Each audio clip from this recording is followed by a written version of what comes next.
Y ya lo tenemos en el estudio, le damos la bienvenida, un gusto tenerlo por acá. ¿Cómo está? ¿Cómo le va? Gracias por invitarme. Sí, un poquito de frío, pero muy contento de estar acá de nuevo en Montevideo. Esta noche prevé darle una conferencia en la Feria del Libro vinculado con la cultura en la Cuba de hoy. Y uno cuando lee información sobre Cuba nota un proceso que está procesando cambios, muchos cambios. ¿Cómo se inserta la cultura en esos cambios? No, yo creo que, Ana María, los cambios, nosotros lo hemos llamado actualización del modelo económico cubano, van también destinados a preservar todas las conquistas sociales nuestras. Es decir, la cultura no ha sufrido ningún recorte de presupuesto, la cultura mantiene sus grandes eventos, la Feria del Libro, el Festival de Cine, el Festival de Ballet, que es bienal y toca este año, la propia Bienal de Artes Plásticas de La Habana, que fue extraordinaria, la última. Sin embargo, sí pensamos que hay que desinflar burocracia de las instituciones culturales. Lamentablemente sí ha proliferado la burocracia en esas instituciones. En algún momento hay que buscar que nuestras instituciones respondan más a las necesidades de la gente, del público receptor de la cultura y de los artistas, de los creadores. Y creo que para eso hay que hacer transformaciones a lo interno de las instituciones del Ministerio de Cultura, del propio Instituto de Radio y Televisión. Hay un trabajo, yo creo que muy serio. El país está en un momento muy esperanzador. Esos cambios, no sé si tú estás al tanto, fueron discutidos masivamente. Realmente fue un proceso que enriqueció mucho los documentos iniciales. Y creo que hay un plan estratégico para que nuestro socialismo sea más eficiente, más productivo, que responda más a las expectativas de los ciudadanos, con una mayor participación de la gente. A mí me parece que es un momento realmente apasionante. ¿En el siglo XXI se puede pensar un socialismo sin burocracia? Bueno, la burocracia no la inventó el socialismo, como tú sabes. Quizás el socialismo aportó burócratas de un cariz diferente.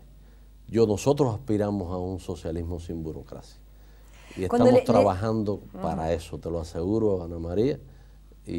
Cuando le digo burocracia, un socialismo sin burocracia, le digo ese funcionario, si quiere, alto, medio, que está en un lugar de privilegio porque está en el poder, está cómodo. ¿Para qué cambiar? ¿Para qué profundizar cambios? ¿Para qué seguir mejorando una sociedad si así yo estoy bien? Eso yo creo que lo hemos padecido en Cuba. Creo que esa burocracia está haciendo resistencia a los cambios, como decías tú. Pero creo que hay una coincidencia entre la voluntad popular y la voluntad de la dirección de nuestra revolución en este momento. Y no va a haber ninguna alternativa para que esa gente que se ha enquistado, que precisamente no quiere transformaciones porque primero son gente muy mediocre, es decir, la mentalidad burocrática es de una mediocridad espeluznante. Son personas sin creatividad ninguna, con un pensamiento rutinario. En algunos casos hemos tenido problemas de corrupción. Una de las cosas que se ha ido dejando muy claro es que por alto que sea tu cargo, tú no tienes ningún tipo de impunidad si cometes algún hecho que vaya contra la ética, que está en la base misma de la revolución nuestra, ¿tú entiendes? Eso, yo creo que efectivamente podemos lograr eso. Al mismo tiempo el Estado se está quitando de encima. Yo le preguntaba el otro día a unos amigos de aquí de Uruguay si la palabra timbiriche les dice algo a ustedes. Me dicen que no son los pequeños negocitos, barbería, restaurante, hay un montón de cosas que son hoy estatales en Cuba, que están pasando a hacer cooperativas, están pasando a trabajadores por cuenta propia y el Estado se está quedando efectivamente con las líneas fundamentales de la producción. Estamos entregando tierra en usufructo, no estamos privatizando el país en lo absoluto, no tiene nada que ver nuestro proceso con ningún tipo de aplicación neoliberal ni nada de eso, al contrario, el Estado mantiene su papel regulador. Nadie va a quedar desamparado, es un principio también de toda esta plataforma que te decía que se discutió y que tuvo un tremendo consenso en la gente. Nadie va a quedar desamparado y sobre esas bases estamos trabajando. ¿Se puede construir un modelo donde desde el punto de vista económico no existan muchos incentivos? Es decir, ¿gana lo mismo el que trabaja mucho, el que trabaja medio, el que trabaja poco? No hay como esos incentivos que sí existen de pronto en el sistema capitalista, y esa media a la larga perjudica la construcción de un modelo mejor. No, en los principios nuestros, el que trabaje y rinda más y produzca más va a ganar más. Va a ganar más. ¿Le va mejor? Va a ganar más, sí, sí. Eso en las empresas ya se está aplicando, ese principio, en las empresas estatales incluso. Hoy puede ocurrir que alguien que tiene un pariente en Miami que le manda dinero y que no hace nada, gane mucho más que alguien que esté entregándose día a día durante 10 horas o más a su trabajo. Es la verdad. Hoy convivimos con ese tipo de situación. Eso nosotros tenemos que regularlo a través de los impuestos. Acabamos de aprobar en la Asamblea Nacional una ley de impuestos. El que gane más tiene que aportar más, precisamente para que haya una distribución lo más justa posible de la riqueza que se genera en el país. Pero yo creo que eso que decías tú, es uno de los elementos que se aprobó en los lineamientos, el aumento de los salarios asociados al aumento de la productividad, asociados al aumento de la eficiencia. Una de las críticas que se le hace a los países con sistema socialista es que los cambios no están nunca pensados desde el punto de vista político, o así se ven desde los países capitalistas. Es decir, Cuba cambia lo económico, cambia lo social, pero no cambia lo político. Un país como China cambia lo social, cambia lo económico, pero no cambia lo político. Gobiernan más o menos siempre los mismos. Yo creo, Ana María, que quizás habría que evitar pensar que estamos haciendo lo que han hecho los chinos o lo que han hecho los vietnamitas. Yo creo que ya nosotros en una época copiamos aquel socialismo real que se derrumbó de manera tan poco gloriosa. Copiamos muchas cosas de aquel socialismo fuertemente burocrático. Por suerte otras no las copiamos, y creo que eso explica que Cuba siga firme la revolución cubana contra viento y marea, después de haber pasado situaciones extremas, tremendamente duras, como aquellos años 90. Ayer la evocábamos con algunos amigos que estuvieron en La Habana por esos años. Pero yo no hablaría de un socialismo en abstracto, yo hablaría del socialismo nuestro. El propio Fidel dijo que el primer error que cometieron los revolucionarios cuando llegaron al poder fue creer que alguien sabía cómo se hacía el socialismo. Es decir, el socialismo a la cubana, yo creo que tiene mucho que ver con la idea de la participación, con la gente protagonizando los procesos, no con una casta de dirigentes distante de la masa, distante de la población, no con gente, digamos, que tenga privilegios, que asocie los cargos a privilegios.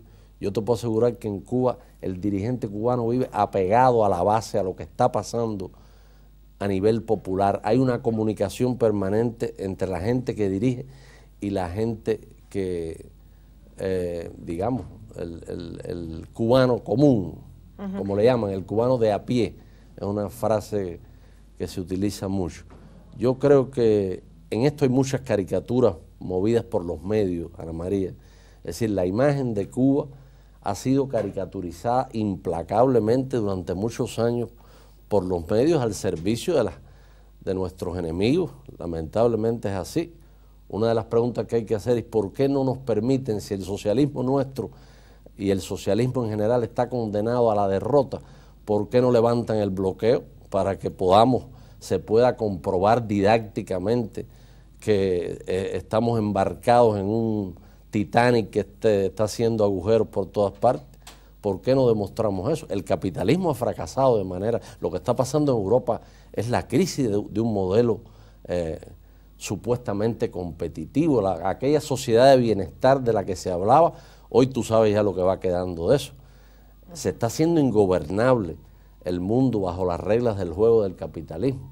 Yo creo que habría que aspirar, y no es algo que nosotros pretendamos exportar, una de las cosas más hermosas de lo que está ocurriendo hoy en América Latina, incluyo a Uruguay, a Venezuela, a Bolivia, Ecuador, de las cosas más hermosas es que estos gobiernos de izquierda están buscando su propio camino, cada uno por su vía, ¿no? Nadie está copiando a otro, nadie está buscando, digamos, repetir los errores, ni siquiera los aciertos de otros. Está cada uno buscando su camino en términos de emancipación, en términos de justicia social, en términos de auténtica democracia.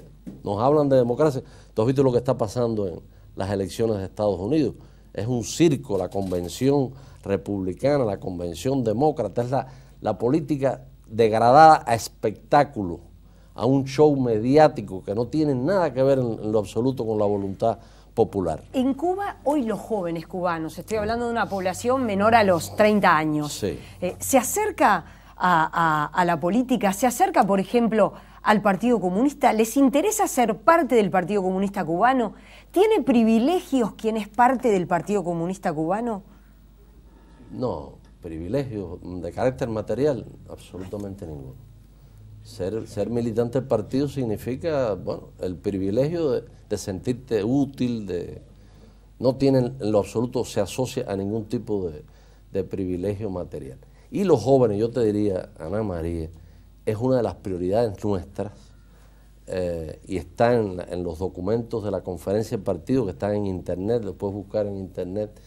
Se habla de lo importante que es efectivamente un trabajo con los jóvenes, ajeno a todos los consignas, ajenos a los eslogans tradicionales, ajenos a un trabajo vertical. Es decir, la idea es que los jóvenes efectivamente se sientan protagonistas. Acaba de ser renovada la dirección de la juventud comunista, hay nuevos líderes en las organizaciones estudiantiles, hay mucha gente joven, porque también hay un interés del propio Raúl, de la dirección histórica de la revolución, de ir, digamos, gestando la renovación generacional de la revolución cubana.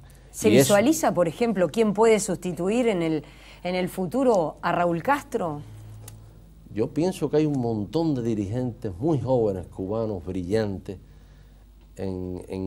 digamos, a nivel nacional, en las provincias. A Fidel le preguntaron eso una vez hace muchos años y él habló de que los hombres eran mortales, pero que el partido tenía que concebirse como inmortal. Es decir, que el partido, la dirección colectiva era la que tenía que sustituir a los líderes fundadores de la revolución. Yo creo que hay mucha gente valiosa en Cuba, hay mucho talento, mucho talento. Yo creo que hay una masa de jóvenes muy comprometidas con el proceso revolucionario y hay otra masa que quizás está contaminada por, digamos, esta pseudocultura frívola. Yo voy a hablar un poco de eso hoy en la conferencia. Y efectivamente, como no vivieron el capitalismo, como lo único que conocen del capitalismo es lo que hemos dicho nosotros a través de los medios, algunos consideran que eso se ha dicho de una manera un poquito estereotipada, todo ese tipo de cosas se discute mucho, cómo se conserva la memoria histórica realmente viva, cómo se traspasa de una generación a otra la memoria histórica. Yo te diría que es un desafío.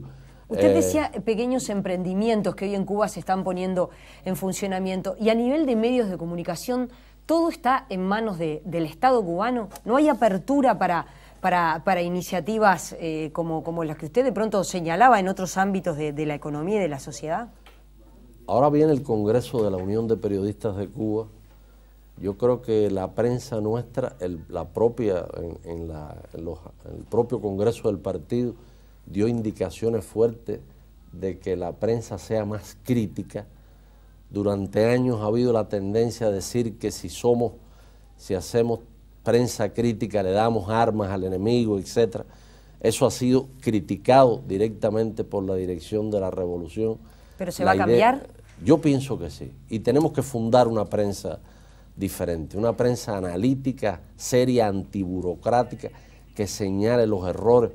Por ejemplo, hoy existen cosas que no existían en otro momento. El periódico Granma hay un día de la semana que recibe cartas de los lectores con denuncias específicas y las empresas, los ministerios tienen que responder. Y creo que hay una diversidad entre Granma y el periódico de la Juventud y la revista Bohemia y el periódico de los sindicatos. No se puede decir que toda la prensa está en manos, digamos, de una especie de organismo censor. Yo creo que se están ensayando formas más, digamos, dinámicas. Creo que ese es uno de los desafíos que tenemos para llegar a los jóvenes, hasta qué punto nuestra prensa es leída, es utilizada por la gente joven. En el final, ¿cómo está Fidel Castro? ¿Cómo está de salud? Yo hace algún tiempo que no lo veo personalmente. Tuve el privilegio de verlo cuando íbamos a presentar el libro Fidel Castro, Guerrillero del Tiempo, de Katiuska Blanco, que lo vamos a presentar aquí en Montevideo el sábado. Sí, el sábado en la Feria del Libro. A las 11, sí. El sábado a las 11. Tuve el privilegio de hablar con él, estuve en un encuentro de él con intelectuales invitados a la pasada Feria del Libro de La Habana, y está extremadamente lúcido, en un momento excepcional de su genialidad. Creo que está muy lúcido, espero que esté muy bien. Hace tiempo que no escribe, no está directamente implicado en las actividades de gobierno. Raúl está dirigiendo el país. Él se ha convertido como en un analista político de alto calibre, digámoslo así. Creo que por suerte está en este momento bien por las noticias que tengo. Creo que a Alex Castro, el hijo de Fidel, el fotógrafo que acaba de hacer una exposición en México, le preguntaron y habló de la salud de Fidel, y él lo ve cotidianamente. Dijo que estaba muy bien, y yo me alegro de eso. Fidel, por lo menos para mí y para nosotros, para todas las generaciones que están en activo en Cuba, Fidel es una referencia excepcional. ¿Se va a encontrar con el presidente José Mujica? ¿Se va a ver con él? El programa, no sé si ya vamos a hablar del programa, porque no sé hasta qué punto, no creo que esté completado todavía, Ana María. Gracias por haber venido, un gusto recibirlo. Hacemos una pausa, volvemos enseguida.